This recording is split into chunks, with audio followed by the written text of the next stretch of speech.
Welcome back to another episode of Carnage Unleashed. As always, you got your boy Kev and Clayton, and today we got special guest Amin L. How you doing Peace and tonight? love. I'm great. How about yourself? Doing awesome, doing awesome. How you guys doing? I'm excited. Thank you, Amin, for hanging out with us. Clayton, how about you doing, man? All's good up in Bowling Green, man. I got 4 exams this week, but we're taking a break from that to spend some time with the boys and talk some combat sports. So always a welcome break for sure. Right. Nice. So Amin, how has this fight camp been for you? It's been great, man. It's been a good long camp for me. A lot of times I get a lot of short notice fights, and so I don't get a long camp, But this one was a good camp. I had probably about a 7-week camp, which gives me ample time to not only get myself in shape, but tune up on some of my skills and get my body together. I was a little out of shape. I took on a real estate project last year and kind of kept me out of the gym for a little bit, so I had a few extra pounds to cut. But it was a good camp, man, and I learned a lot, and it was kind of like a test for myself. Make sure I can do it. Yeah, you mentioned that you had a lot of weight to lose this one, so.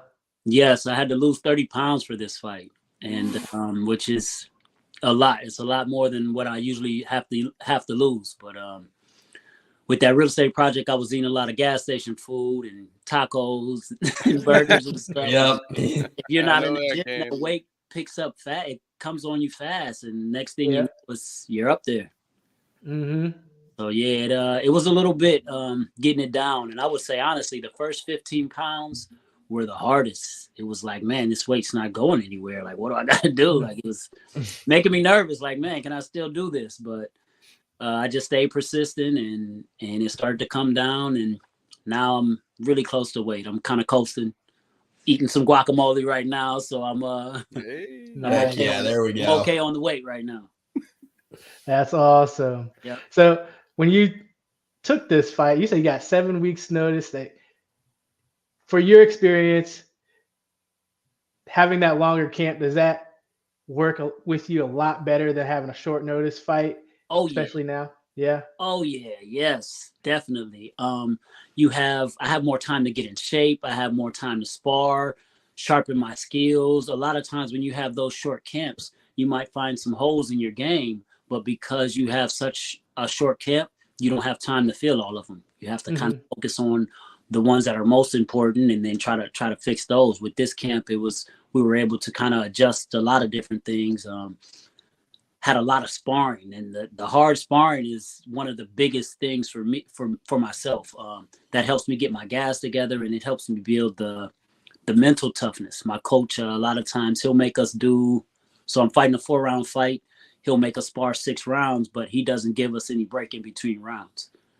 So by the time you get to that 6th round, I'm like dying. Yeah. And he'll throw a new guy in there just to mess with me. Oh, you tired? Here goes a fresh guy. Beat him up. And now I try to make it, you know what I mean? But that's it's to work on your gas and to work on you not panicking and your mental toughness, not breaking down. So I had a few of those, and I got my butt kicked, but I need that to help prepare me for the fight, Yeah, those kind of moments, if you're training this hard, it's not going to be that hard in the actual fight. So you can be in that moment, have that experience like, hey, I got through this in camp. This match is going, I know how to navigate this situation. Exactly. It's exactly that. And putting myself in that situation multiple times. When I have a short camp, I might be in that situation maybe 2 or 3 times. And that sometimes it's not enough. I feel like I need more. I want more, and it helps with the mental confidence, honestly. And so like by the end of this camp, granted, my last spar was super hard, but my gas was still up, and I found that mental fortitude to keep pushing through. And after the sparring, it was like, yeah, I'm ready.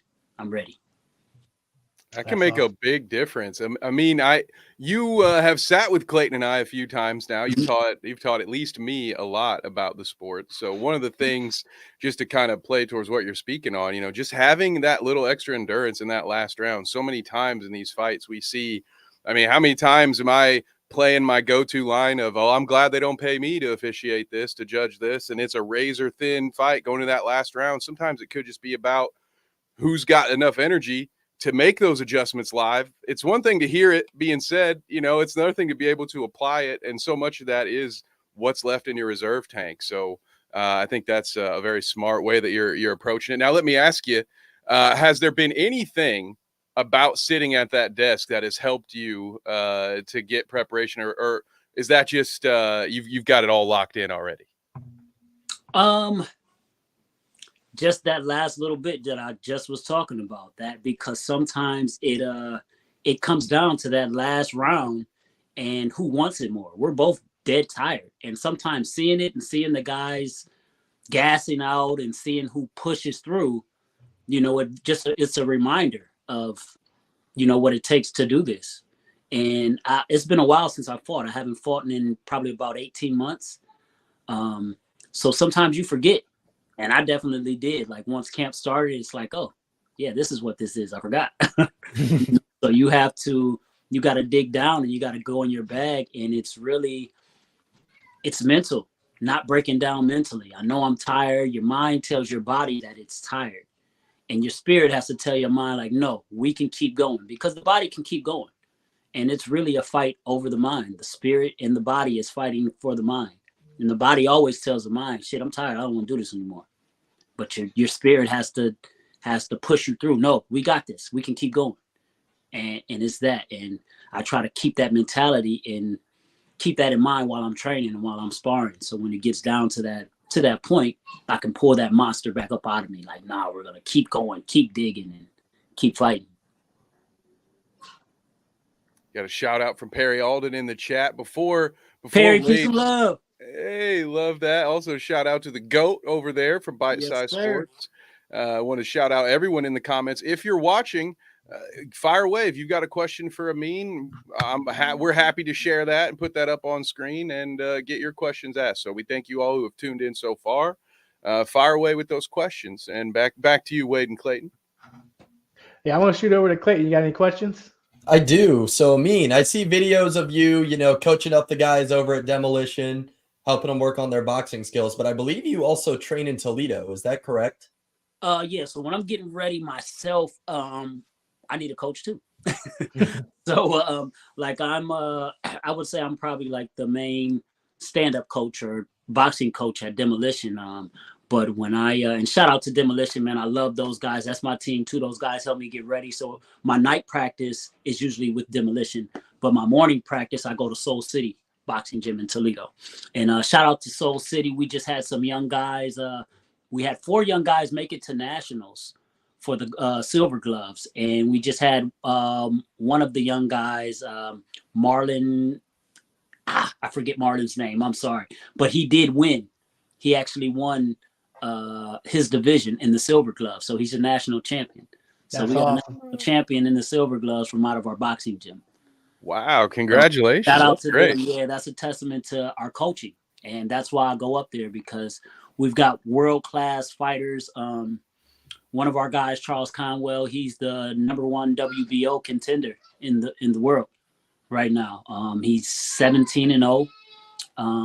We've produced 2 Olympians for the last 2 Olympics out of that gym, which is kind of unheard of. For each the 2016 Olympics, Charles Conwell went, and then in the 2020 Olympics, O'Shea Jones, she went. She actually won the bronze. So our gym, that boxing gym, is tough, man. It's tough, and that's why I go up there. They've got really good training. They've been doing it for a while. The tactics, just it's like no other boxing gym that I've been to, and that's why I'm there. Iron sharpens iron. Do you find it difficult to manage like 2 different gyms in 2 different cities? Because for those of you who don't know, Toledo's like 45-ish minutes to an hour away from Findlay, where Demolition's at. So how do you manage traveling like that? It's rough. It's rough, man. What my days actually look like, I'll get up in the morning and I'll go run on my own. And then I'll drive up to Soul City. It's about a 50-minute drive. Drive up there. I'll train from 10 to 12. So I'll run from 6 to 7. Come home, drink, eat, take my daughter to school. Then I'll drive up there, practice from 10 to 12. I'll drive back home, eat, rehydrate, take a nap, and then I'll go to practice in Finley. Or I'll go, or we'll have it in Fostoria. So it's still another 25, 30-minute drive from me. Yep. But night practice too, But the one thing, during camp I did on Mondays, which today, except not today because it's fight week, but I teach a cardio kickboxing class in Fostoria. And that kind of helps my cardio for on Mondays. So I'll do that. And then after that class, I'll go to the local Y and hit the bag. So Monday is kind of like a freestyle day, but I still go to Soul City in the morning, every morning. Wow. Yeah, it's a lot. Probably about 5 hours of training a day. Yeah. Man. Yeah, but you the best, man. If you want to be the best, and watching our guys who like Charles, he's the #1 contender. And that's how he trains, and that's how our coach trains those guys.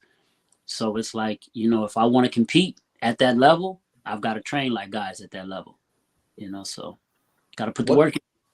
What's your recovery secret then? If you're practicing for 5 hours a day, there's got to be some wear and tear that comes with that, right? Oh my goodness. I rest on the weekend. Some of the younger guys, they might still go run and stuff like that. I stay disciplined during the week so I don't have to. Some of the guys, they'll run on the weekends because they want to eat. They want to eat good on the weekends. But I'm like, man, I want to rest more than anything. So I'll eat this little meal so I can lay in the bed with my feet up on the weekend. But, that's fair trade. The biggest thing for me, which I finally started doing it last week, is ice bathing. And I have been dreading that my whole camp. I've taken an ice bath before, but the first 2 minutes suck, man. Mm-hmm. I mean, it's mental. It's really mental. And I felt like if I can get past this ice bath, I want to fight. I want to fight. I wanted to start doing some ice baths, but I remember back in high school, I broke my foot and I just did an ankle bath, and it was long enough for me. Traumatized still from high school. That's it's that, man. It's that rough, man. But after you do it, especially after the first time, your body gets accustomed to it. You really about controlling your breathing. When you first get in there, you submerge your body, you can't breathe. And you have to really try to control that. But once you get that under control, then your body kind of relaxes in it, and it's kind of like the best thing for your body. Though when I'm done and I get out, my aches and pains are gone. It's like, man, I've got to do this. I've got to face this in order to get my body back, because you want your body to recover.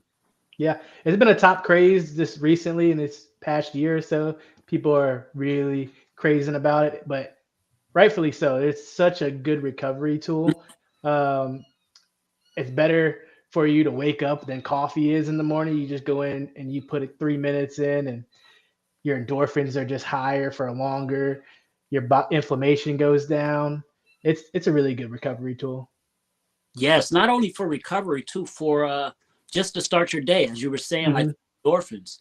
So I had a guy break it down to me, certain things that we do or activities that shoot our endorphins up.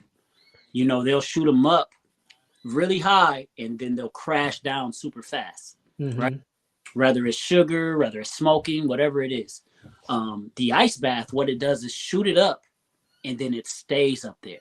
So that's why you get that kind of euphoric feeling afterwards, and it lasts for most of the day, because that ice bath, it shoots those endorphins up, and it just stays up there, and it stays there. And I feel that getting a violent finish. Yes, I'm getting that violent finish, baby.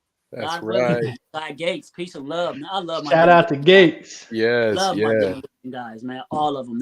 They push me. Shout out to Gates too, man. I had a sparring session, and I was struggling, man. I was just tired, and he was pushing me. I'm usually pushing him, and he like, come on, let's go, bro, let's go.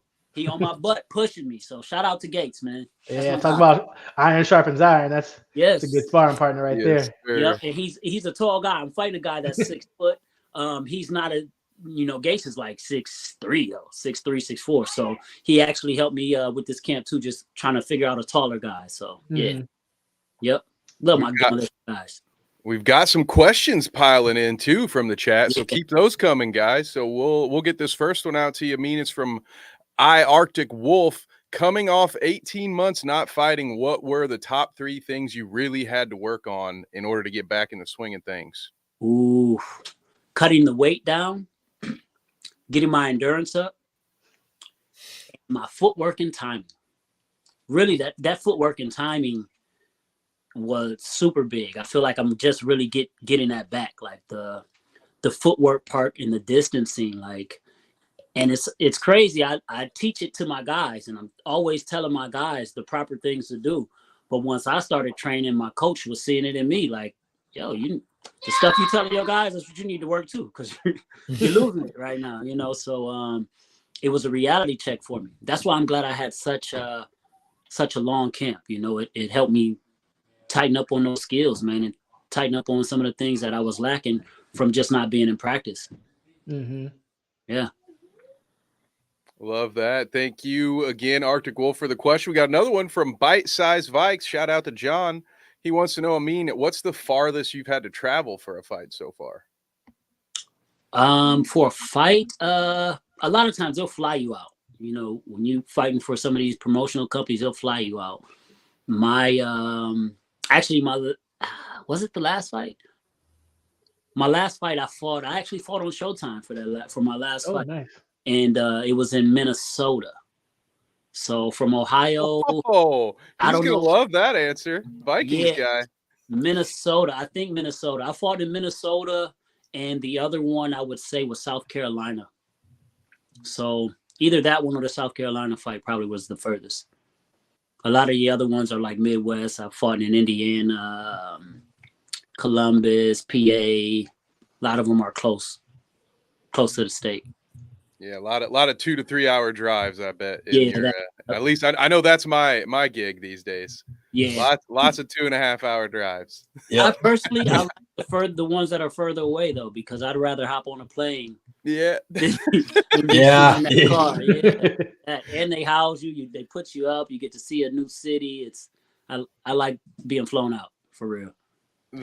Oh man, yeah. Especially when it's a late night. There's something that's not great about being only 2 hours away when the show ends at 12:30. You're like, oh, I can technically get home. I guess I'm driving home. Yeah, that part. He says, do I remember what city? It was in Minneapolis. And okay. Yeah, Minneapolis, beautiful city, man. This was in 22, in the middle of July of 22. But yeah, it was really nice outside. So the city was beautiful. They put me up in a beautiful hotel too. That whole experience was super nice. I got my hair cut out there and learned a little bit about the George Floyd situation and just the people, the residents who were there when the rioting and stuff was going on and everything. So it was kind of good to kind of get their perspective. I learned a little bit about the city and about that situation. So I enjoyed that fight. Unfortunately, I lost though. It was a tough fight. Like I was talking about short notice fights, 2-week, 10-day notice, honestly. 10-day notice for that fight. Yeah, man. It was a big opportunity, but on those fights, it's kind of like the setup. It's a 10-day notice. I'm fighting a heavier fight. I was fighting at like 54. I'm really a 147, maybe even 140. The guy was super sharp too, man, just taller. I put up a good fight, but that last round, I was running out of gas, no gas. Because, 10 days to get ready for a fight is not a lot of time, Hard to build that up. Yeah, Wade can vouch for this. I stress out if I find out I have to call a fight on 10 days notice.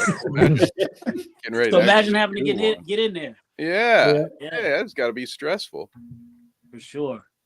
Bite Size Vikes has some nice things to say about Minneapolis here as well. And then we've got another question from Gates, the Sniper Cook. He says, what next after this win? Bare knuckle? And then a couple of possibly bare knuckle. This fight, like again, I said something. It was kind of personal for myself. I've always told myself I would have 10 professional fights at least, and I've got 9. This will be my 10th professional fight. So I'm not sure if I will close that chapter of my life and hang the gloves up. My wife would say yeah. But I feel good, man. I feel good. God willing, I get a great stop it, a great win, maybe possibly the knockout. That violent finish, maybe. This fight. And we'll just see what's on the table. If the right opportunity presents itself, I may jump into BKFC. I may jump into another boxing match. Who knows? Maybe even MMA. Hey, okay. Yes, a lot of people don't know this about me, but I did fight MMA. I was 7-2 as an amateur. I was actually the #1 amateur in Ohio, and that's how I got into boxing. Okay. Yep. When was that? Was that like? My last MMA fight was 2016, I think, or 17.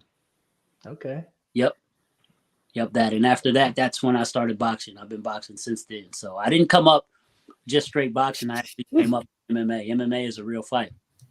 That's what Gate was looking for. Amin, what I'm hearing is that you need to jump into one of Jorge Masvidal's bare knuckle MMA cards. That seems like the best of both worlds to me. Just saying, just throwing that out there.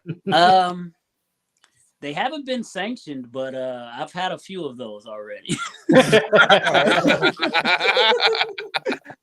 So what's my first rodeo, You'd be getting paid this time, though. That's the difference. Yeah, right. That part of it. I pay for those other ones. Kind of like fly by night. Yeah. Oh, that's great. We got another one from the chat, guys. Thank you so much to the active chat tonight. This one's from Zach. You know him. Amin, I know you've traveled around to train in different places. What gyms outside of the 2 home gyms that you've mentioned have been some of your favorite to work with? Oh, yes. I do like to cross train. I've been a lot of places. Man,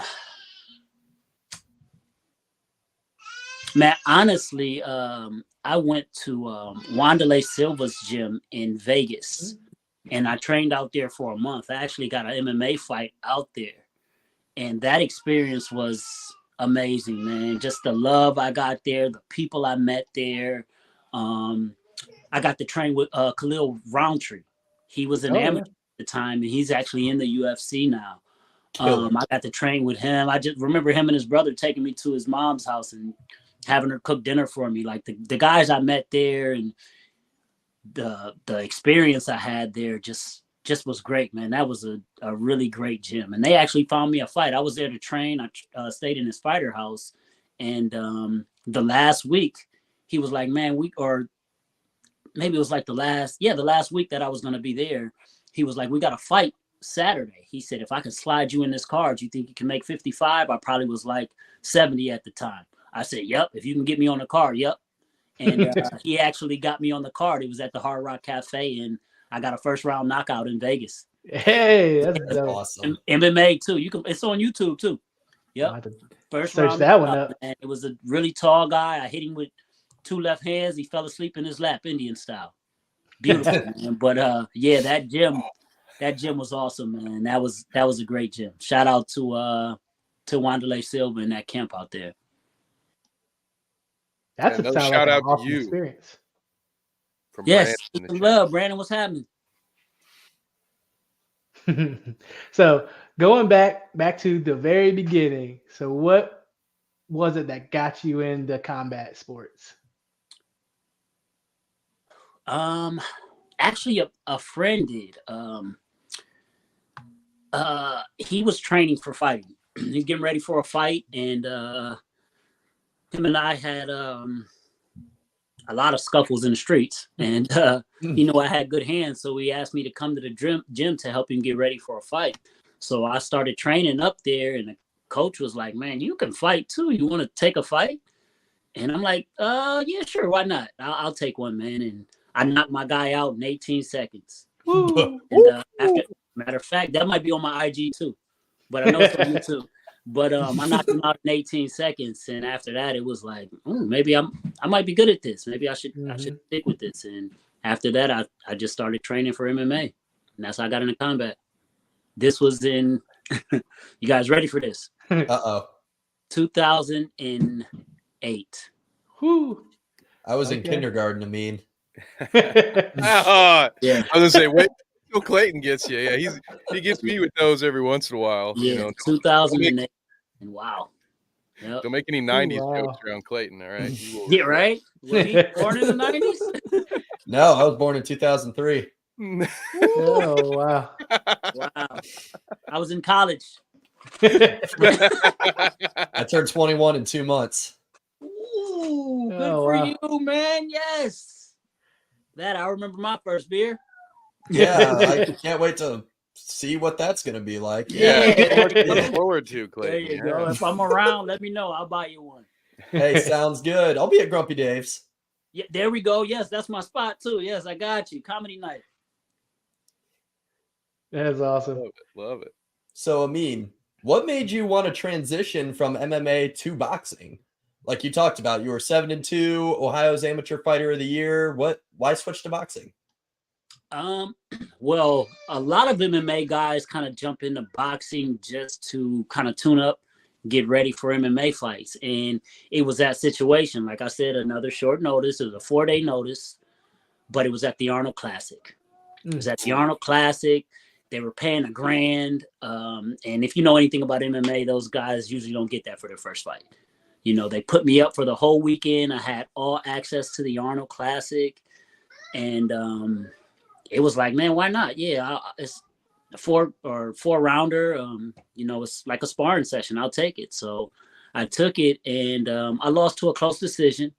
And the promoter approached me, was like, man, you can really box. He said, you want to take another one? I'm like, y'all still paying? He said, oh, yeah. He said, we're paying more. And I said, well, yeah, this financially, it was the better move. You know, at the time, I started MMA, and then I took a break for a while. Had a situation, and I had to sit down for like 4 years. So I took 4 years out of my fighting. So when I got back into fighting, I was 33, maybe 32, 33. So I had an MMA fight at 33. That gave me that #1 ranking. And then that's how I got approached with the Arnold Classic fight. So I took that one, and that was my first professional fight. So I never really had any amateur boxing matches either. Like, I went straight from MMA. I went from amateur MMA to pro boxing. But at the time I was, 33 years old, going on 34. So for me, it was more financial decision. They're paying more money. I can make more money doing boxing. Let me go ahead and jump into boxing. I just never wanted to I didn't want to give up on my fighting, but it was the smarter move financially. So let me go ahead and do this boxing thing. And so I stuck with boxing. Yeah. Hard to beat that, man. That's a pretty good deal. Those Arnold, especially the Arnold Classic. What an experience for your first time. Right, boxing. Man. It was like I can see how that wins you over. I get used to this. Win, lose, or draw too. Like, especially where my mind was at for MMA. I was on the verge of going pro for MMA. And it was like, all right, this is like a tune-up fight, win, lose, or draw. I get to go to the Arnold and fight at the Arnold Classic. I get to all access to everything. They put us up in a beautiful room. Like, it was like, that's what I'm waiting for. That is great. Yeah. No, I don't blame you. I'd probably made the switch too.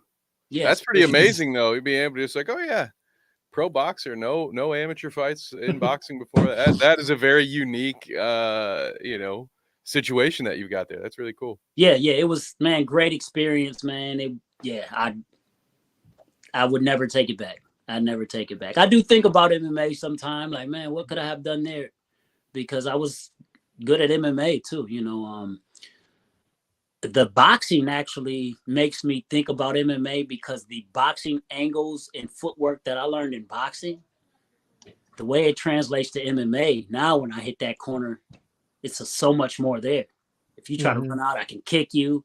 I can get over to that side and take a double leg. Like, it opened up my MMA game. You know, when I'm at Demolition sometime, I might mess around with the guys and I just can see it. I can see the different openings from my footwork in boxing, how it can open up my MMA stand-up.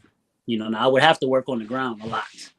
I would need a lot of groundwork, but I miss the ground. So, I was just about to ask that. I was like, do you miss the ground though? Or are you just happy just being a stand-up guy all the time? It's like even in MMA, like I was a stand-up fighter. Like my hands, I've always had naturally good hands. So everybody would try to take me down. I wasn't like a technician down there, didn't have crazy submissions or anything, but I was good at defending anything and getting back up. Like it was hard to get me down. I was kind of like a Chuck Liddell, sprawl and brawl. Sprawl and brawl, yeah. Sprawl and brawl, yep. Even if you get me down there, if you try to do something, 9 times out of 10, I'm going to get up. Like I'm just explosive, you know what I mean? So I was good at finding my way back to my feet and scrapping. Before I left MMA, I was at the point of really starting to get the submission, learning different submissions and things like that. And when I'm rolling with the guys, sometimes it's like, damn, like, man, I miss this though. Because MMA is a fight. Like boxing is the sweet science, and not to take anything away from my boxers or anything, but MMA that's a fight. That's a real fight. Like it's everything, you know what I mean? And that's how I started. Talking about those bare knuckle MMA fights, that's kind of how I started, you know. So that's my first love, man, is a real scrap, you know. And so sometimes I see the guys in the gym sizing me up after I'm popping them on boxing, like, yeah, I might take you down, though, and do something. I mean, like you don't even know. On my ground game still sometimes, just in case, you know. You never know, someone's gonna sneak a double leg on you. Honestly, we have some guys, man. I'll give it to you. Shout out to my guy Ferreras Golden. That's my brother, and I love him. Shout out to Ferreras, yeah. Shout out to Ferreras. But if I'm touching him too much, he might shoot a double leg, take me down, and now we in a grappling match. Like he's done it more than once to me. You know what I mean? That and I don't stop. I'm like, all right, we here. Let's go. It's time to work, man. And he'll keep working, man. I love him for that, man. That's my guy. Shout out to Ferreras, man. Oh yeah, I got some sparring stories with Ferreras too. You know, then you know. Yeah. Oh, I know. Boy, got some heavy hands, man. Yes. It is always fun when you watch, because I mean, you talked about that being kind of part of how you got to boxing as a tune-up, right?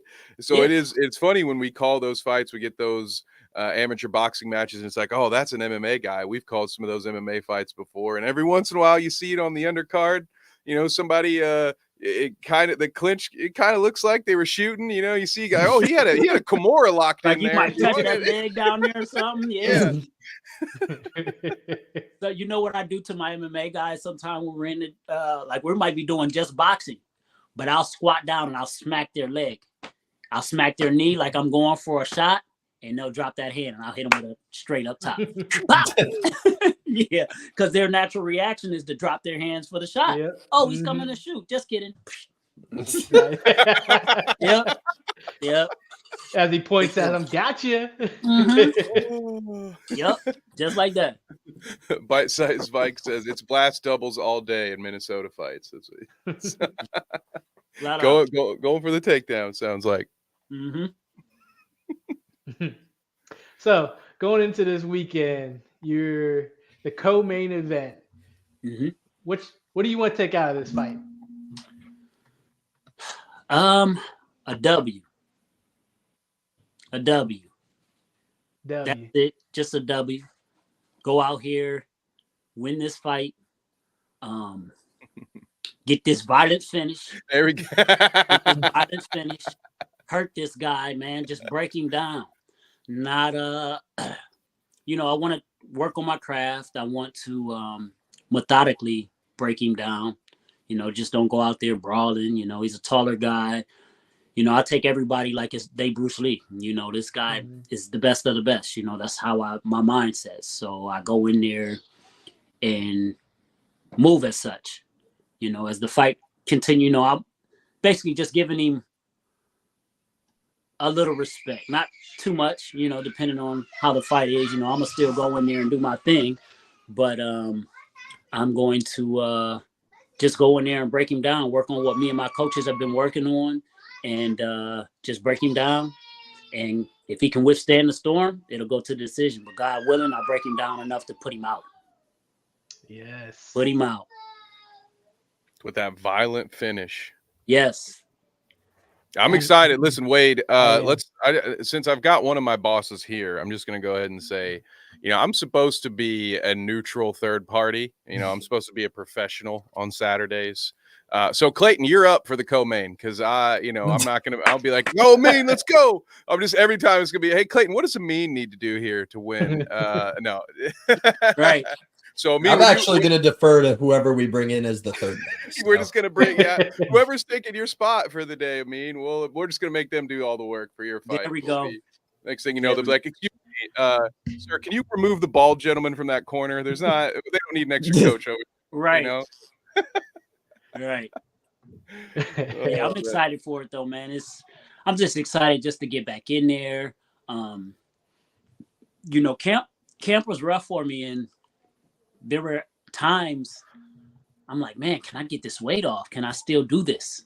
It was definitely early on in camp I had those thoughts, but it was that, and so it was really proving something to myself, and finishing at least the word that I kept to myself. You always got to keep your word, not only to everybody else, but most importantly to yourself. Mm-hmm. You know what I mean? And I said, I'm gonna have 10 fights. So I'm pushing to make this fight happen. And now I'm here, and I'm confident that not only am I gonna make this fight happen, but I'm gonna go out here and dominate in this fight. Go out here and dominate. That's awesome. Yeah, it seems like you started at a point you wanted to prove it to yourself because you told yourself 10 fights, and you had so much growth in these 7 weeks up to this fight. Mm-hmm. And now you've built so much confidence. You believe in yourself now. And I mean, I believe you. I've seen your footwork. I've seen your hands. Yeah, it's gonna be a tough fight for your opponent. Yes. He better come with his A game, because if not, he's going to sleep fast. He better come with his A game. And I'm expecting him to come with his A game. I'm expecting it to be a good fight. I don't expect him to lay down or anything like that. It's gonna be a fight, but he better bring his A game, and he better be tough, because if not, he gonna fold fast. That. So I gotta ask for the people. Everybody's thinking about it. I gotta ask, what is your official prediction for Saturday night? Oh, official prediction? Official prediction. Straight left wash. Whoo. There we go. Straight left. Left hand gonna put him down. That's my prediction. Okay. That's my prediction. That left hand is gonna put him down. That if it doesn't put him down, it's gonna put him there, and the right hook is gonna clean him up to put him out. Love that. Yeah. Andrew Smith, what's up? Shout out to Andrew. So Amin's been putting in the work. I'm ready for this one. We are all ready. I can tell you what. Yes, sir. I'm ready to put in PTO for the rest of the week, so we can just hustle up and get to Saturday. Yes. Nice. Yeah, I'm ready too, because I'm ready for a steak. Right. Oh, that's right. Yep. There we go. Yeah, so I got to go earn that steak. So I got to go out there and put that work in, get this W, and then I'm going to get me a steak. Yeah. Is there a specific pre-fight meal you go to? Anything day of? Yes. Fish. You are what you eat. Mm-hmm. And if I eat that steak, I'm going to be like a cow. Chickens are kind of fast, but not as smart. You want to be like Bruce Lee, like water. So I eat fish, yeah. Try to stay light. And, some guys, they make weight and they'll go and just eat some trash. It's fuel. Mm-hmm. What fuel are you going to put in your body? You going to put unleaded, or you going to put that premium in? Right. So I still try to keep the premium in my gas tank until after the fight. Then I can celebrate and relax. Just because I weighed in and I made weight, that don't mean that part of it is I'm still in camp. The fight is still, it's still that. I'm not. You're not gonna get that baconator from. No. No, I still stay disciplined on the diet. I still eat clean. I might eat a lot, but it's still all good. It's all good stuff. Yeah. All good stuff. And usually by that time, your stomach is so small you can't gorge yourself anyway. And that's a good point. And Right Size Vikes, we should have had him on the panel. He's asking the really important stuff here. He said, most important question of the night, how do you order that steak? You a medium rare guy, Amin?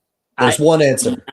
No. I can eat my steak anywhere from medium to well done and everything in between. I'll order it medium. If it comes out medium well, I don't complain. I'll still eat it. That's fair. If it's burnt, if it's a ribeye, I'll still eat it because I like my ribeyes burnt like that. Sometimes that crunchy part of the fat is like, that. Most so-called African-American homes, they want it well done, so I grew up eating steaks. Once I got a little older, I had a few women turn me on to eating the steaks medium. Like, man, you eat that steak well done? That's leather. Why don't you try it like this? And broaden my horizons a little bit. And, so I can eat the medium. There's definitely a little more flavor in it. But I grew up eating them steaks well done, so I can eat them from medium to well. See, I'm in the middle. I'm like a medium rare to medium well is my sort of range. My grandpa was the kind of guy, he'd joke to the waitress, like, if I should be able to hear you slaughtering it back there kind of deal. Like he wanted it that rare. He's like, as soon as that thing changes color, I want you to flip it over. I'm just like, I don't know about all that, grandpa. Yeah, exactly. Yeah. I do know people like that. I worked in restaurants for years in hospitality and service. Some people want it like, flip it over twice and bring it out to me. Yeah. That's perfect. I don't want it bleeding. So like, no. I want it like where it's still juicy a little bit, but not the blood. Still moving. Yep. Still moving. Yeah. Exactly. Oh my God. That is great. Well, I don't want to take up too much of your time tonight. Anybody got any last questions? Or the baby's in the next room screaming and banging on the door. My apologies if you did. No, you're good. You're awesome. Yeah, I got to go out there and go be dad for a second. My mom was supposed to take him out of here. That's why I came down. All right. Well, where can everybody find you? Any last words for the people? Yes, y'all can find me on Instagram, Straight Left Washed. You can find me on Facebook at Amin L. And if you're in the Findlay area, I'm always at Demolition. Come holler at us. We got a free kids class in Fostoria at Venue 18 at 5 o'clock on Tuesdays. If you got any little kids, bring them up. Free boxing class for them we run. Awesome. Yes. That's awesome. Hey, I got a different question for you before we wrap up. Are Clayton and I going to get to see you again so you can teach me a few more things about the fight game on another Carnage Media pay-per-view? I know. Yes. I understand you had bigger fish to fry to start this year, but I'm hoping we get some more time with you later. For sure. After this fight, yes, I definitely would love to join you guys on some of these cards. You got some great, awesome cards coming up. I've seen a little preview of you guys' schedules. So, God willing, I can be right next to you guys commentating some of these shows. Yeah, we'd love to have you. And we've been passing on that shoe knowledge too. All right. Everybody else has been coming. We've been like, listen, hang on. We got to tell you about the shoe game. So your legacy lives on. We've been keeping your seat warm. Question. Have you noticed that in any of these other fights? Yes. Yeah. 100%. Yeah. It tracks 100%. Like, there is a method to this science for sure. I'm telling you that. See, I'm glad I could teach you guys that one. That's awesome. Yeah. Well, you have a lovely night. I'm looking forward to this weekend watching you fight. Hey, do your thing. Thank you, fellas. I appreciate you guys so much. I'm going to put on a great show for you Saturday, man. I'll see you guys Saturday. Absolutely. We know it. Thanks again, Amin. We'll see you this weekend. No doubt. Peace and love. Saturday. Peace and love. See you, Amin. Yep. Love it. What a guy. Yep. Love that. Shout out. Follow him, guys. Actually, I'm doing it right now. Left Hand Washed, right? Straight left. Straight left. There we go. Straight Left Washed on Instagram. Getting it. Find him on Facebook too. Yeah, that's awesome. I mean, has been fantastic calling fights. I can't wait to see him fight and just see all those things I've heard him talk about and stuff, just to see it applied in the ring. It's going to be great. I'm looking forward to that.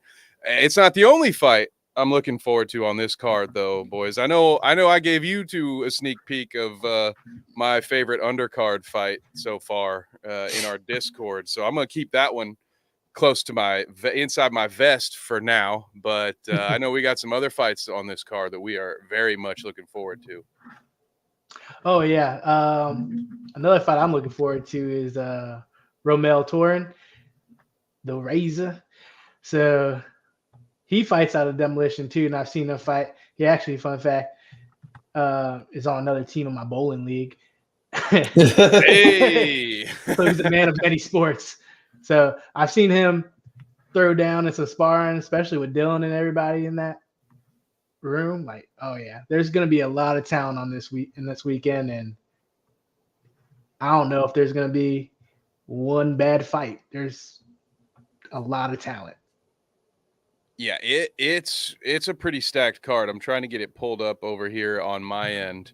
Clayton, is there any fights that stick out to you that you're most excited to talk about first? Kev, the same fight that you talked about was the one where I saw that and I was like, oh man, that's barn burner in the making. Should we spill it or should we keep it in the back pocket? I think we can spill it. I think so. Go All right. Yeah. Well, the Professor Dominic Zender versus RJ El Torito Flores. That's can't miss TV right there, ladies and gentlemen. I believe that is the featured amateur bout, if I remember correctly, or it's near the top that it should be. Yep. It's like the co-main event of the amateur card. Such a wild fight. You have RJ's kind of sprawl and brawl without the sprawl, I guess, would be a great way to summarize RJ's style. And then Dom's a little bit more calculated, and Dom's also a lot taller. Yeah, a lot longer. So I'm interested to see how RJ is going to navigate that, because RJ, he's going to come forward no matter what. We saw him put on a great performance against Connor Smith at Dylan's last show over on Mindless Mania. So I'm very interested to see what he's going to bring to the table against Dom. Yeah, I mean, RJ looked a little more calculated last time, so I'm wondering if he's changing up his style a little bit, and I'm wondering if he's gonna come in there in your face or in your face with a little bit more technicality in his footwork and stuff. So the West Virginia show, man, that was a wild one. Yeah, well, every fight on that card was wild, but yes, that one was another good one, and yeah, it will be interesting because we haven't seen RJ in a while. Was West Virginia one probably the last time we've seen him? Yeah, I think so. So there is a bit of that element of mystery on our end as far as like, yeah, he's been in the lab for a while at this point. What will he come out looking like? Because historically, it's been that one speed go, that one direction forward, which in theory, when you have a longer fighter that you're going up against, strategy wise, it's not going to be a bad thing for RJ. He's going to want to be getting underneath Dom's reach anyway. So it'll be interesting to see if it's going to be more calculated. Although I bet, I would just say, no matter what, I'm guessing with these two, with this one being one that will probably go to the distance. Those last couple of minutes, I'm sure we see a little bit of that El Torito just kind of sticking his head down and say, I'm coming forward for the next 30 seconds. These final, the end of those rounds will be very exciting. I will say that is definitely, every once in a while you see guys who they hear that final 10 and, nobody really says it, but you can kind of tell both guys are content to just wait till they hear that bell. They're like, all right, cool, I'm almost out of this round. No. That's not what's going to happen in this fight. That bell is going to be an invitation. Say, oh, okay, we really got to go now. It's going to be a great fight. Very exciting. Dom's another guy who has sat with us at ringside, and I was blown away at how well spoken he was, and just how he has earned that nickname of the Professor. I mean, he's a student of the game, man. Like, I just listening to him behind the scenes, just producing the show, like.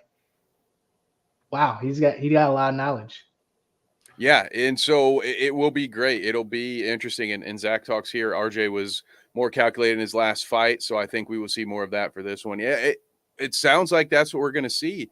And that will be very entertaining, I think. And like you guys mentioned, it's the co-main on the amateur side. So there's one more Emmy after that, and then our 3 pro fights. At least that's the card that we've seen. So, you know, those are maybe subject to change a little bit. But, yeah, that's a marquee fight. That's going to be a big one. You definitely will want to have grabbed your refill at the concession stand before the first bell rings on that one. For sure. But aside from, for those you don't know, it's Greer Promotions. That's right. It's Saturday at doors 6, at 5, 7, first bell at 6. 6, yeah. Let's threw me off 'cause go. they normally start later, and this one was sooner again. I was like, oh, nice, let's go. Yeah, like that. You know, we like that.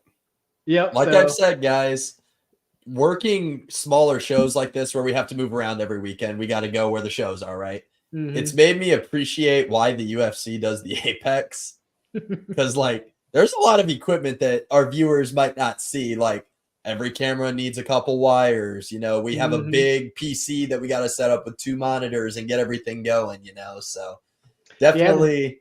Yeah, in the beginning, it was like 2-3 hours set up and testing, and now we've got it shortened down, but it's at least an hour of setup, and that's if we've been there and know where we're setting everything up. Right. And depending on who packed the totes away last, kind of, you know, Yes. is this stuff where it's supposed to be? And if I'm there, it really doesn't matter because I'm just holding up cables. Like, which one? Can I go set up the commentary desk now, please? Like, I don't know what half these things do. Yeah. But yeah, fun weekend. If you can't make it out to Fostoria, as always, Carnage Media's got you back. We got the link on our Facebook page, Carnage Media PPV. I've just put the link up in our IG. So if you go to our profile, the link's there. Yeah, stay tuned because it's going to be a jam-packed night of awesome fights. Yeah, I'm just going to pop off a couple of names here, guys, as I'm looking at, because we've got some repeat, you know, some guys we've seen before. I see Hayden Russell's in here. Alex Sosa, we've got Clayton, we've got, I think I saw, Mahmoud Zakari's fighting again early on in this card. I'm loving seeing that. Gabe Callis once again on this card. That's another one we saw. Is he taking on Hayden Jacoby? That's a great fight. No, that one, did I get that one wrong? Yeah, no, you had it right. I just heard that one got scratched. Oh, guys, I'm a jerk. Damn. Get them their hopes up. Damn, dude. Well, that's my job. I was supposed to get the hype up, you know, not turn things down. But oh well, that's okay because we'll save it by how about Raylan Williams versus David Music? That one's not canceled. That's gonna be a good one. Right. Love seeing David get in there. Shout out to the Great Nuke, man. Yep. That guy's going places. Yeah, if you're watching live, guys, and you're sitting in the front row, you might want to bring earplugs for David's fight. Yeah. Talk about a nice style. He's got footwork and very good technical angles with a lot of power. And that translates over to MMA perfectly. We saw that wild knockout he had over in Cage Thunder on December 16th. His boxing definitely translates over to his MMA game.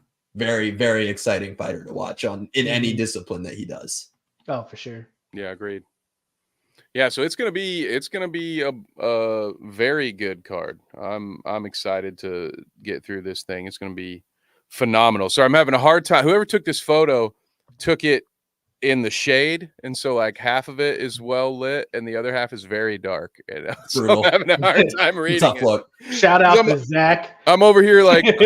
I am very excited. It's just hard to read. I'm over here like, oh yeah, this looks great. I think, but no, it's going to be a phenomenal card. A lot of names that we've had the pleasure of calling before, which is a good time for me to mention that you may not be watching this on our Carnage Media YouTube channel. That's because of the joys of StreamYard. If you would like to do what we do, there's a link in the description that you can use to get a discount on your first month of StreamYard. But more importantly to this conversation, if you want to see some of David Music's old fights, some of RJ's old fights, some of any of these names that we've mentioned before, go to the Carnage Media YouTube channel. We put all of our previous pay-per-views. We get those edited out into their individual fights. We upload those for you for free. So be sure to subscribe there. We are closing in, guys. We are almost at 400 subscribers. We appreciate all of you that have helped us grow this much, this quickly in our short. I mean, we're barely a year old at this point. Yeah. So we're very thankful and appreciative to all of you. But if you want to support these fighters and just get an idea of what you'll be looking at for the Saturday pay-per-view, go check them out there. Nice. Yeah. So one last thing on this card, Greer Promotions. I believe his name is Ron Greer. We're going to have him as a visitor or a guest for our next Monday podcast. So he's had over 100 AME fights. So he's got a lot of experience and knowledge in this game. So that'll be good. You know how difficult it is to talk to the promoters. I don't have to tell Wade this, but for those of you at home, promoters have a lot to do the day of the event. You would like to think, right, that you do all your work the 3 months ahead of time and that the day of the event, you just get to sit back and enjoy it, play host, maybe have a drink. No, silly. That 10-hour day flies by for you when you're sitting in the captain's chair. So we look forward to talking with Greer on Monday. That's going to be phenomenal. So look out. Once again, hey, subscribe. That's the best way to be notified 30 minutes before we go live. So all right, I'm done. I'm sorry with the ads, guys. That's why I'm here. You see me on the MLS gig. They're like, hey, we'll do all the talking. You just read the ads. And I'm like, hell yeah, brother. That's what I do. Yes. So Clayton, we had a UFC fight night. Yes, we did. Got any fights that stood out to you? Yeah, I'll run through some of the bigger ones. In the main event, Imavov, I'm not even going to try his first name. You guys know I can't do Slavic names. But he took the victory over Roman Dolidze. I can't pronounce his name either. But Roman fights out of Extreme Couture with Sean Strickland and Chris Curtis. And Chris Curtis was in his corner. And for those of you who don't know, Imavov had 2 fights last year. Got beat by Sean Strickland in his first one, and then had a no contest against Chris Curtis when he poked him in the eye. And Chris Curtis was talking some shit during the fight. Oh, yeah. And afterwards, he was yelling at him and stuff. It was entertaining. It was fun to watch. Yeah, Herb Dean was like, hey, I'm going to disqualify if you don't calm down. I was like, oh, man. And his Octagon interview. Now, man, that was a good one. DC didn't even have a chance to ask him a question. He just went off. That dude was rambling, man. Like, yeah, that was an interesting one for sure. Those are my favorite. I always get a little nervous. I don't know if this has happened to you too often yet, Clayton, when you get in there for the in-ring interviews, but whenever I see a fighter take the microphone, like, let me hold this for a minute, I'm always like, oh, uh-oh. What are we gonna get here? This is either gonna be really good or really bad. I had a couple of those moments where the guy's taking the mic and I've been like, oh well, all right, well, it's been fun. I'll see myself out. Yeah, I'll see myself out. Yeah, you can give that the mic on your way out. Yeah, I'm good. It was funny. There was a lot of F-bombs in that speech, and DC, after he got the mic back and was walking out, he goes, thank God that it's like ESPN Plus. Oh yeah. Oh shit. Yeah. But your boy Drew Dober in the co-main. Giga Chad got taken down and controlled. There was nothing he could do. He had a hard time getting up. Yeah, he did. He figured it out a couple times. He would kind of get his feet on like Moicano. I don't know. His hips and try and kick him off, and that worked a couple times, but he just kept getting away with it, or getting away from it, especially in the second round. He kind of struggled with it. I would like to see Giga Chad fight Dustin Poirier next. That's fun as heck. I know Dustin Poirier is booked right now, but I don't care. Make it happen. Make it happen. Best finish of the night was definitely Randy Brown. Had a big knockout in the first round. Good to see him get back into the swing of things. He's super fun to watch. Meatball Molly, Patty's best friend, got a submission at 4:59 of round 1. I didn't see it. I was working a BG basketball game, and I had it on my phone, and I was like, all right, well, there's 10 seconds left. I can look up and watch the game again, because the game was in overtime. I looked down at my phone, and Molly's going crazy, and I was like, what the hell's going on? And I saw the replay, and I was like, oh, well, that makes sense. But good to see her get back into the win column. Yeah, that's 115 nonetheless, too. Yeah, that's good for the UK MMA scene. Good for them to have superstars, because that's a great fan base over there. Yeah, but the only other fighter that I really wanted to win was Landon Quiones. He ended up losing a UD. He's 0-2 in the UFC now, so if he doesn't start stringing together some wins, he's going to be heading back to the regional scene. So definitely rooting for him. He can bounce back. He's a good fighter. He was Titan FC's lightweight champion for a reason. So he'll figure it out. For sure. Yeah, there was some good fights on there. I watched a little bit of it.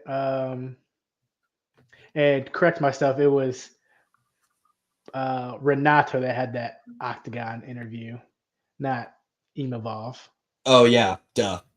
Yeah, we dropped the ball there, because in the last one, that was at MSG when he did that. That was he was.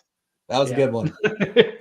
But before we move into everyone's favorite segment, the Wrestling Minute, I just want to shout out next week's event real quick.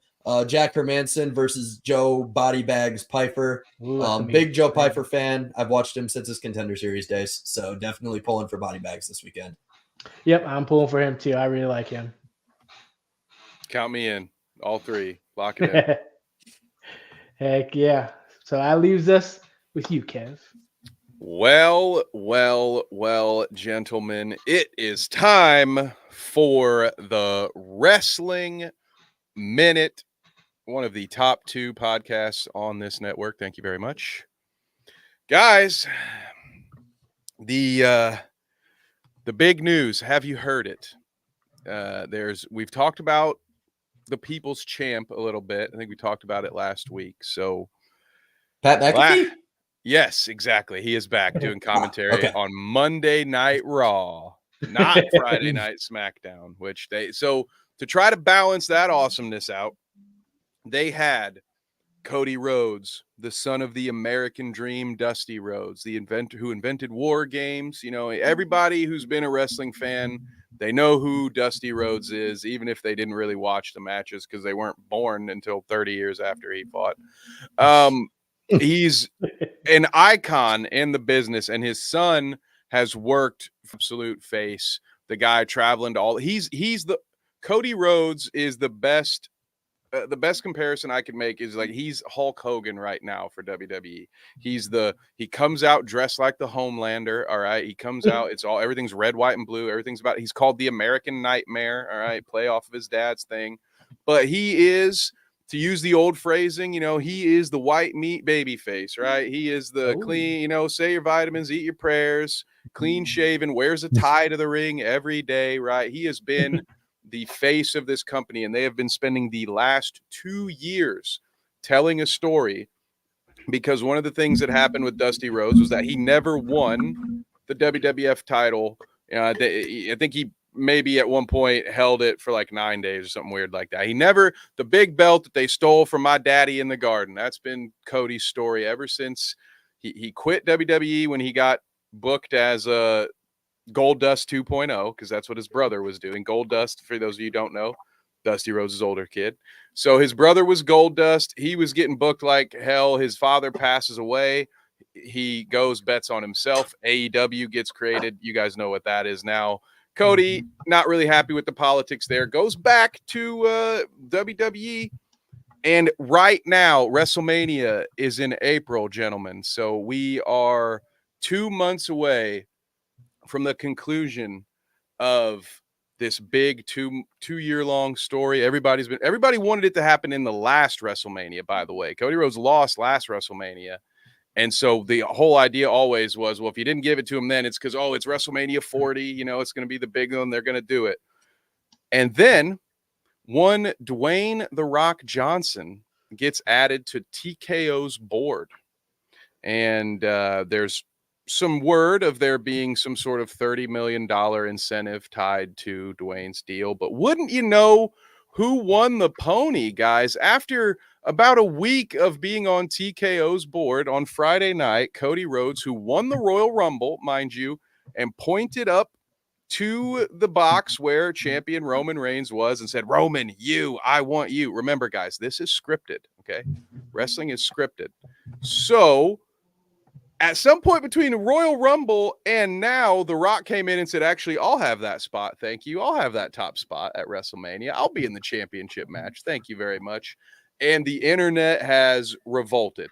The IWC, the internet wrestling community, has thrown an absolute shit fit, the likes of which we haven't seen since Dave Bautista came back from Hollywood and did this very same thing, or maybe since The Rock in 2014 when he did it. So the WWE kind of has this thing where, if a big movie star who draws millions of dollars wants to come in and draw in more casual fans to our biggest event, hell yeah, brother, sign me up. We're going to do it. That kind of hurts the feelings of the fans who watch every single week, the ones who are invested in the storylines and are the ones who generated all the money that kind of got you the attention to where, you can pull in these big names. So the question I have for you guys, what would you do if this is your decision? Half the internet hates The Rock. They're saying mean things to his daughter on Twitter because people are just maniacs. They can't compartmentalize anything. So yeah, let's take it out on this guy's daughter. She definitely had something to do with it. So if it were you, would you want to see The Rock, Wade, or would you give your fans what they want? And also shout out to you, Drake. What's up? Thank you, Drake. Sorry, I didn't see this comment before. Yeah, thank you. We will I will ask them this question once I get them out of the wrestling minute. So shouts out to Drake Wally. We will answer that here in a minute. To answer your question real quick, I understand with The Rock, he's just such a big draw. His social media presence and what he can bring to the organization. I understand why they would give it to The Rock. But yeah, you do a whole 2-year story. Why wouldn't you finish that off? If The Rock was a real businessman, if he was really in it for the long haul, he could just wait a year. He just came back. He's been back for a week. But Clayton, you have no horse in this race. If it were you, would you go with the big draw, the name that everybody knows, whether they like it or not, whether they're a big fan of Black Adam or the Tooth Fairy or not, everybody knows who The Rock is. Would you go that route? I was actually going to quote the movie Tooth Fairy or cite that as my reason for it. Yeah. I want to see somebody get their teeth knocked out. Give me The Rock. Oh. I don't care about your storyline. Give me The Rock. I love it, dude. I've had a nickel for every time I saw that exact tweet in the last 2 days. I'd probably taken the day off. I'd be gambling. Yeah. So very interesting. That's the story. Rock versus Cody. We'll see. Now, the one thing that was pretty cool about all of this is they have now announced a free event in Vegas. They're doing a kickoff, an announcement. So I wonder where they got that idea, Clayton. I wonder where the WWE got their idea to do Thursday night press conferences. They must be trading notes with their new UFC cubicle mates there. So there it is, fellas. Thank you all so much for joining me on another installment of the Wrestling Minute. Have no fear, our diehard wrestling fans. I will be back with a solo episode later this week. But we've got to go back to the MMA side of things, gentlemen, because good friend Drake Wally, shout out, Colts content creator. Go check him out if you're into football. Obviously, you guys can tell how I met Drake online. All right. So he says, dudes, thank you for providing this badass content. I will say Drake has been a huge fan from day one. We appreciate that. I'm on the UFC train. How do we feel about the ladies? Nadia Silva looks bad. I think he means that in the good way. And Molly McCann looks like she found her weight class. Thoughts? Clayton, I'll let you go. So I guess we'll start with Molly McCann. The recipe to beat Molly McCann for the last couple years has just been take her down and submit her. You know, before this fight, she was on a 2-fight losing streak, and both were submission losses, right? But she comes out, new weight class, cut the weight down to 115, and gets a finish, gets a submission finish. So I think that we will continue to see an improved Molly McCann. Obviously, Patty's a great partner to be drilling submissions with, but it's a little too early to tell, in my opinion. We just need to see her at this weight class more. You know, I think that she potentially could be a wrecking ball down there just because of how big she could probably get in that 36 hours after weigh-in. So she's off to a good start. And fun fact about Natalia Silva, she stuffed 8 takedowns. Yeah. Like she did a great job. So she was a name that I wasn't super familiar with until last weekend. And I was very impressed. She walked away with a UD. So I'm thinking that she will continue to rise up the ranks. And she's only 27. Like she's gonna get better. She's like 17-5-1 maybe already. So she's got almost 25 pro fights at the age of 27. So yeah, she's 17-5-1. Yeah, and she came in like I can't remember what rank she was, like 15 or something like that, or 13. Can't remember. She moved up the ranks because she was fighting somebody ahead of her, and her stand-up game looked phenomenal. Killer. She was movement, side to side angles, just tearing and picking apart Vivian. It was an art, and I think she's got some good things ahead of her if she continues to perform in that for the rest of her career. She can definitely earn that strap. As far as Molly McCann, I think she found her weight class. I think there's, like you said, a little bit too early. Good things that we saw in that last fight. Like she came in, she was more serious. She realized that this is a big fight that could determine the path of her career, right? She came in very serious, not that loud and rambunctious Molly McCann that you usually get. She was stone cold face, just I'm out here for business. And even in her interview, she was more stone cold, like, yes. And then she's like, I'm gonna get a beer because I've earned this. But yeah, to come back after 2 fights, lost by submission, to come back to get her first submission by armbar is, there's some good things coming from that. And we got to see how she does against a heavier person in that weight class. Like a bigger 115. Yeah, that can take her, has good takedown skills, and see if she can get back up. Other than that, because she definitely looked like the stronger fighter in this fight. So that's what I kind of agree when just speaking about McCann on the weight class part, because that was something we actually talked with Amin about that a lot in the pre-show, and that was one of those things I forgot to bring back up every once in a while. Guys, if you're ever on our show for an interview, and it couldn't have happened with Amin because we worked together, so there was no way I was going to shut up before stream. But if you guys ever come on for an interview and you notice that I don't talk very much before we go live, it's because I always am worried we're gonna have a really good conversation and then forget to do it live, which is kind of what happened with Amin here with the weight cutting thing. But because it's insane, I say all that just to say what some of these fighters are able to do just with hydration.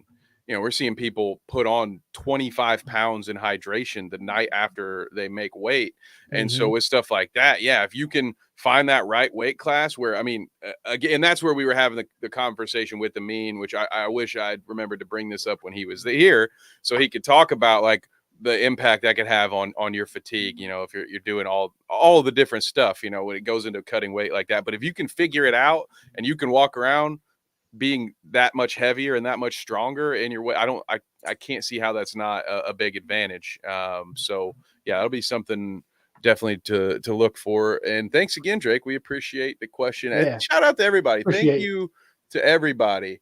It wasn't just the fighters in the community. We had your GOAT from Bite Size Sports, one of our regular chatters. Shout out. Thank you for popping in. And then, of course, Drake from the Colts community and Bite Size Vikes, all over the place. We really appreciate you guys for showing up and supporting us here on Monday nights. And absolutely. I have one more for you guys. I missed this name when I was skimming the card real quick. Michael the Menace Johnson is fighting this weekend. And wins and losses aside, I would put this dude's resume against anybody's ever. Oh, yeah. 22-19, which at first glance isn't a great record, right? But when you look at the guys this dude has fought, it's kind of wild. He has losses to Habib, Justin Gaethje, Darren the Damage Elkins, Josh Emmett, who just had that crazy knockout against Bryce Mitchell, Clay Guida, Nate Diaz, Beneil Dariush. And those are just some of the losses that he's had, but some of the wins that he has had. He has victories over Edson Barbosa, Melvin Gillard, Gleason Tebow, Joe Lozon, who was like the Cowboy Cerrone before Cowboy Cerrone was a thing. One Tony Ferguson has a victory over Tony Ferguson and a knockout victory over Dustin the Diamond Poirier. Yeah. I was just about to say that one. Yep. Yeah, in other words, this guy could beat Brock Lesnar on his best day, but lose to Kev on his worst day. So. Yeah, I was saying lose to what was that guy? Mike Jackson? Who's the CM Punk guy? Yeah. But if you want to look at a dude that's had like the wildest of ups and downs in his career, it's Michael Johnson. Oh yeah. And it's no walk in the park. You may see that 22-19 and then okay. Yeah, I could come in here and easily work. No, it's gonna be a day at the office. He can scrap. So, all right, but gentlemen, I think that concludes another episode. I think Kev, so. we'll go ahead and start with you. Where can the fans find you? Ooh, well, thank you very much, Clayton. You guys, of course, can find me right here. For now, we are still on Monday nights at 8. We'll probably be moving here soon. We will keep you updated.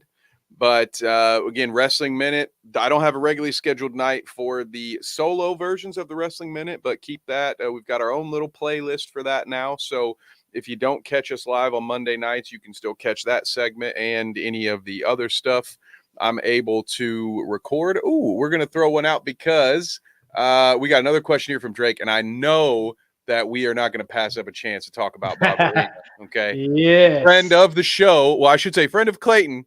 Clayton brought him onto the show, which was phenomenal. So, guys, if you haven't seen that, go check it out. That was a great time we got to spend with him. So let me read this one out to you guys. Anyone else pumped for Barbarina v. Mearschart?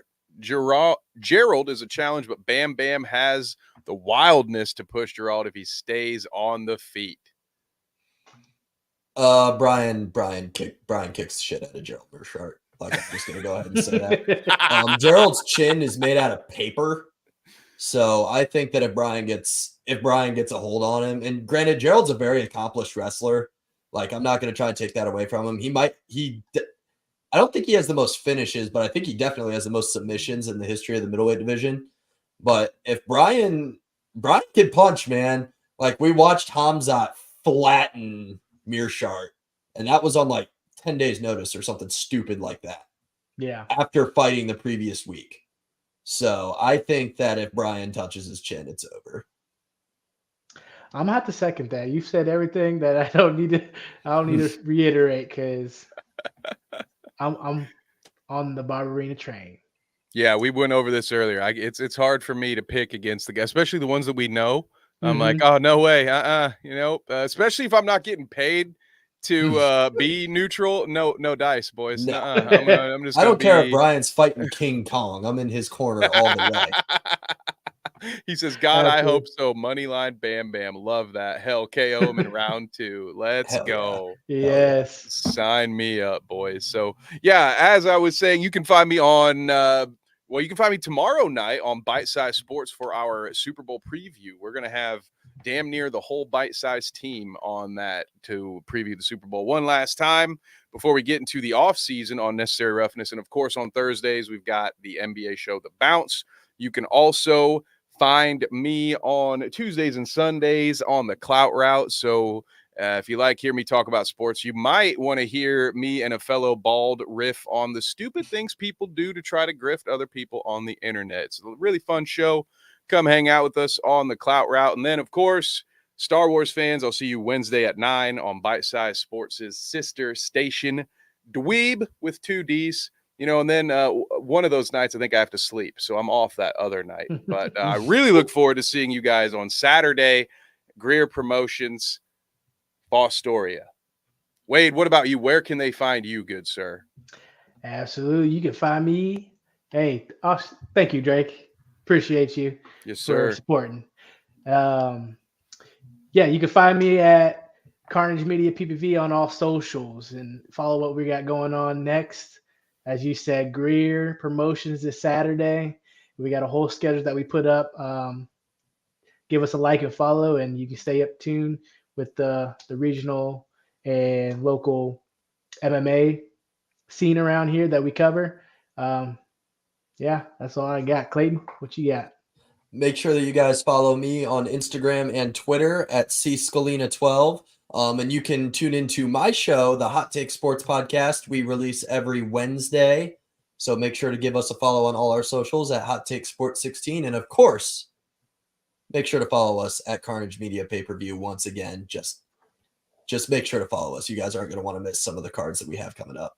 That's true. It's damn true. Andy says, see you guys Saturday. Damn, I missed the show. Have no fear, Andy, because Kev the Pitchman is here to let you know that you can just go to Carnage Media or Bite Size Sports' YouTube channel where we have all the VODs, every live show. So if you guys ever miss us live, or if you come in and we're saying our goodbyes, just go ahead and follow them there. Follow us there. So we will see you all on Saturday. But of course, I would be remiss. You had to listen to me and all my ads. So unfortunately, the prize isn't great, guys. You're getting one more ad on the way out. But we love you. We will see you all next week. All right.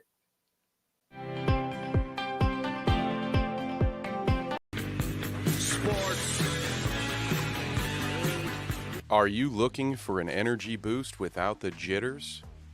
Let our friends at Dubby Energy help you with their fantastic selection of flavors. Just visit www.dubby.gg and use the code BITESIZESPORTS at checkout for 10% off your order total. Again, that is www.dubby.gg. Code BITESIZESPORTS.